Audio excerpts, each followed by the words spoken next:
Mesazhin tradicional në meshën e fillim vitit, Papa Leoni XIV e përqendroi tek thirrja për paqe. Ai kritikoi politikat që po ndjekin shtetet për armatosje.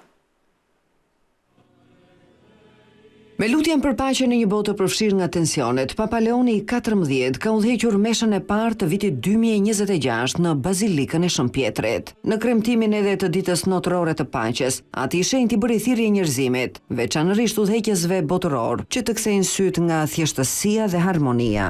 In prossimità della conclusione del Giubileo della Speranza. Me afrimin e fundit të jubileut të shpresës, le t'i qasemi skenës së lindjes me besim, si vendi përfundimtar i paqes së paarmatosur dhe çarmatosëse, një vend bekimi ku përkujtojmë mrekullitë që Zoti ka kryer në historinë e shpëtimit dhe në jetën tonë.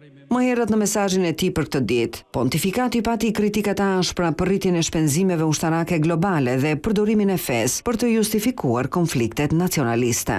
Mesha u mbyll me bekimin tradicional, ndërsa viti i shenjtë i jubileut i nisur në dhjetor të 2024-s do të mbyllet zyrtarisht më 6 janar.